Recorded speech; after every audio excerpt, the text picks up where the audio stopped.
Hi guys, Ronnie here and welcome to the workshop. Today I want to talk about a special bike build that we've been working on for the past half a year.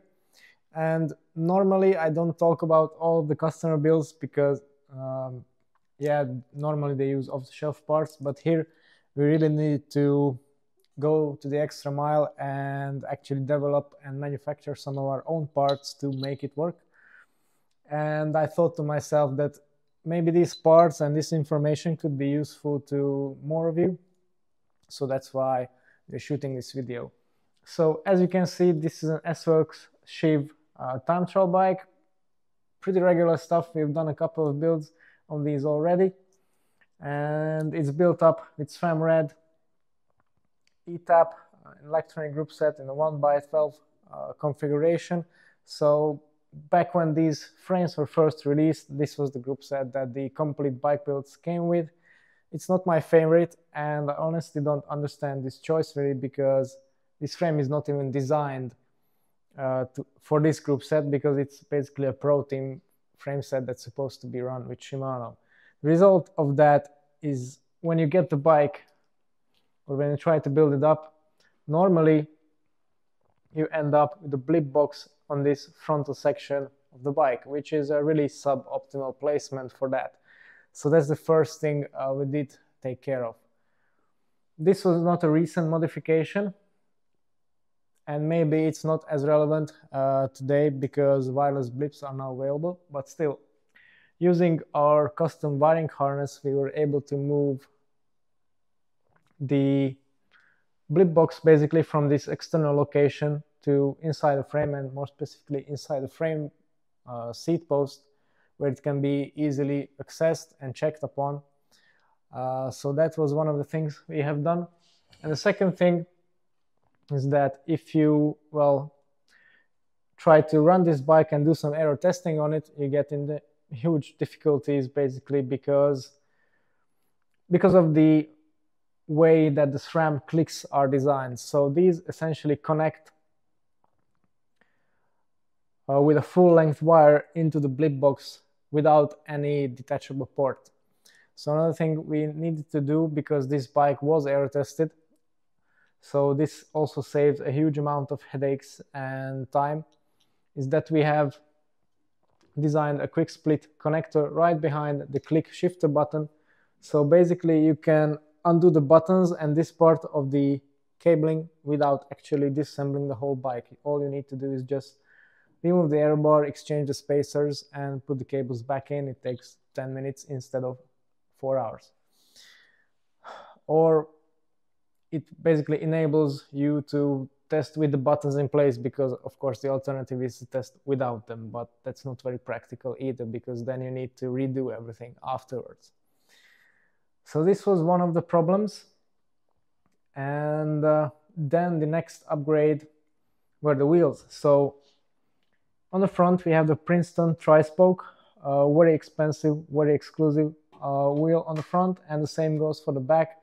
That's the new Blur, well, new-ish, it's been released a year ago or so, a year and a half, is the version 3 of the Blur disc brake disc wheel. And this is where the big problems started with this build. So both of these wheels use in-house or, well, own branded hubs called Tactic Racing for I don't know what reason, because it's essentially Princeton's own design. And it's a shit design, to be honest. And the main reason for that is, it's how the axle work, or specifically doesn't work in this case. So as with most wheels, you get plain radial deep groove ball bearings. And they're called radial bearings because they're very good at taking a radial load, which is what you want in a wheel bearing. But to address the issue of fitment and fitment precision, you need to space them out or design a device into the hub itself which takes away the axial load which comes from clamping the wheel in the frame, because otherwise you can't ride a bike with loose wheels. And that is not done, I would say, properly, but it's not done at all with these wheels. And if you have any kind of Princeton wheel with tactic hubs, sooner or later you will face this problem. So let me talk about the rear wheel at first. So the rear axle, this is a standard one that I have here in my hand. So this is what it looks like. This is the part that goes into your hub shell, onto the free hub, etc. So as you can see, it uses regular kind of free fitting loose end caps. And the problem with that is that it has, because many hubs actually do use this design, but those hubs usually, like the heads for example, they usually have a spacer sleeve inside between the two bearings where the spaces the inner races of the bearings out, so they can't be compressed axially, and this prevents them from binding. Other brands such as Chris King use axial radial bearings, so they don't need this.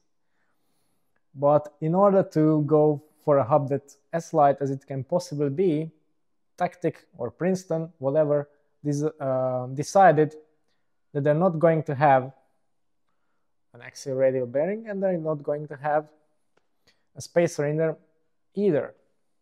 So what happens? You take the wheel, you put it in the frame, it's all well and good. The spacing might be just fine when the wheel is not installed. The end caps actually have a recess that, you know, if you compress everything together, then you get a set amount of distance here between the inner edges of the end caps. But because it's a floating design, what you do next is you take the wheel into the frame, you tighten it up to the spec. Usually with most frames it's from 10 to 12 Newton meters. Some frames with the largest fast pitch even use 20 Newton meters. And then you apply this axial load on the wheel, and there is nothing in the world whatsoever to take this axial load away from the radial bearings, which means that if you tighten your wheel properly, it will not turn anymore, because the bearings are pushed to the side of the grooves and you get a huge axial load on there. And if you don't notice and decide to ride like that, you will ruin your bearings. That's one case that happens with this wheel, and what we had with this disc wheel in particular, and 3 other ones. So again, this is not a unique case because the design is shit. The other variant that can happen is that, well, usually there are some kind of tolerances both in the bearings, in the hub, everything else. So what Princeton do is that if you get the other case, you tighten everything up, the wheel is rotating smoothly, but there's play, because this distance can't be adjusted in any way whatsoever. So that's the other option. You can get play, which means that your shifting will not work properly and your brake will rub. Again, that's a problem.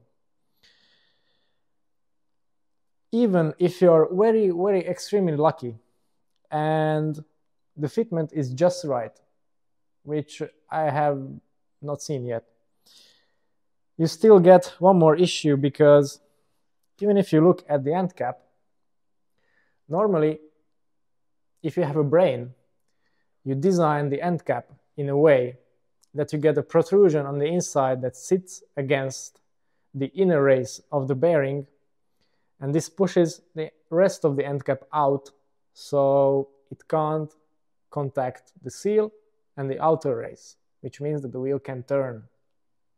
So again, even if you have a perfect tolerance, this will still happen if you tighten the wheel. So all of the end cap just sits against the bearing and it prevents it from rotating. The funny thing is that actually they've decided to do this via an O-ring. Now, the problem with that is the O-ring is compressible. Quite a lot more compressible than, let's say, aluminum. So even if it's designed to do this job, it just doesn't, because the axial force compresses it, and then you're back where you started. So to get rid of the issue, we needed to design a completely new set of axles for the rear wheel, which is the easy part, and then also for the front wheel. That takes all this into consideration and enables you to finally adjust the distance between the two bearings via the axle in a way that the external dimensions don't change, so you don't change your wheel alignment. Plus, you need to be able to lock that dimension firmly and precisely, so you get no play and no binding. Now, Princeton also had an attempt at doing this, and they supplied us also with this updated little axle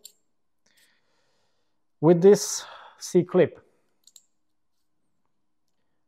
The problem with the C-clip, yes, here you can adjust the distance to your liking and your preload, but it doesn't work because there's no thread, there's no positional precision, and if you lock it and then you start riding it, just keeps getting loose and pushes it away, so it doesn't do anything it's supposed to do.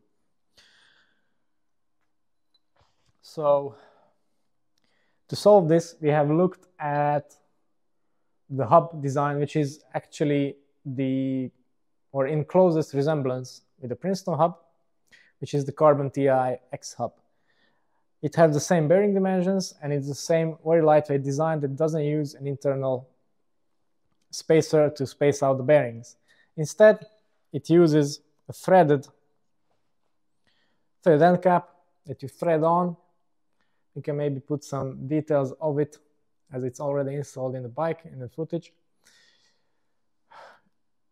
You preload the bearings, you fix the collar screw with a pinch bolt, then it's fixed.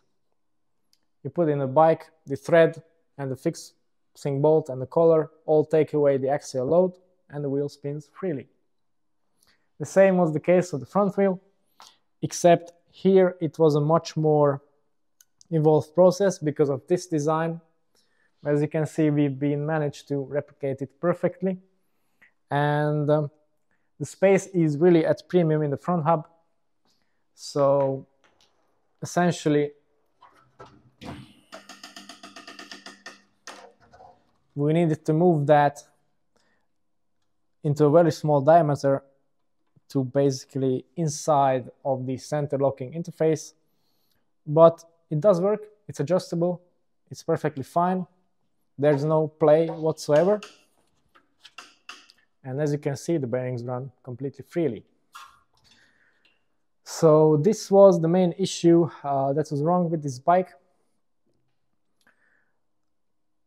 Just a couple more things and upgrades that we did. To mention a few, we got an Aerocoach Aten chainring, we got some Carbon TI brake rotors. These are not really done to save weight, but they really do run a lot more quietly than standard SRAM rotors. A lot of people get problems with squealing, so this is a good way to fix that.